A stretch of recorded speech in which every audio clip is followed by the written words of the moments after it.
Ένα πρωινό, σε μια έρημη παραλία, την ώρα που ο ήλιος άπλωνε τις πρώτες του αχτίδες για να ξεμουδιάσει... Όχι, δεν κάνω πλάκα. Εδώ, κοίτα εδώ κάτω. Εδώ στα αριστερά σου. Δεν το πιστεύω. Μήπως κάνουν γλαράκια τα μάτια μου? Είμαι η μονάχους, μένω στην ακρογιαλιά. Έχω για παρέα βράχους και για σπίτι μια σπηλιά.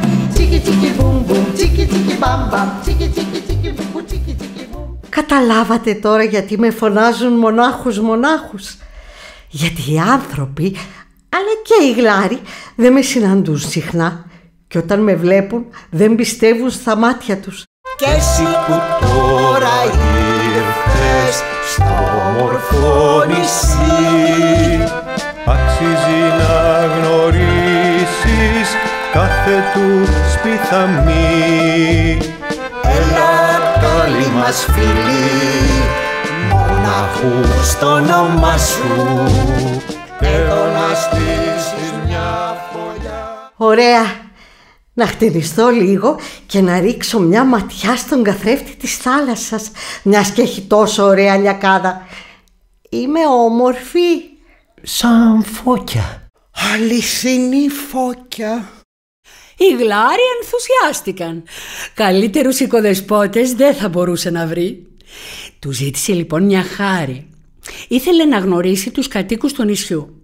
Ο Ιωνάς και η Αφροδίτη έφταναν στην παραλία παρέα με ένα ζευγάρι. Την Ζαχαρούλα και τον Μελίτονα Σιροπιάδη. Είναι η καρδούλα μου γλυκιά και έγανια ποτέ δεν βάζω εγώ καμιά. Ζάχαρη περνάω τη ζωή μου και τρώω γλυκά με την ψυχή μου.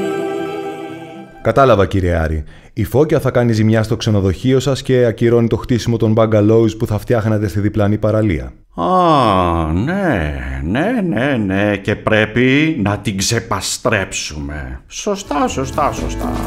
Τη δική σας παραλία πριν αρθείτε εσείς εδώ είχα βάλει στο μάτι για να χτίσω μπαγκαλόου. Θα είχε σπα, θα είχε τζακούζι, λίγο η τιμή να ξούζει. Καλησπέρα σας, κυρία Μόνα. Ήρθαμε να σας πούμε ότι εμείς και οι φίλοι μας από το σχολείο θα γίνουμε οι προσωπικοί σας φύλακες. Μάλιστα.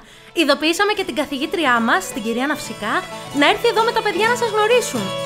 Στο καλό μας το νησί που το λένε Αλόνισο, στο νησί το θάλασσι, έλα να τη δεις κι εσύ. Έλα να ειδείς τι μονάχους, να στρογγυλό κάθετες τους βράχους. Βοήθεια! Πρέπει να κολυμπήσω όσο πιο γρήγορα μπορώ. Σας παρακαλώ, μη μου κάνετε κακό. Παιδιά που είστε, σβήστε αυτό το δυνατό φως. Το μόνο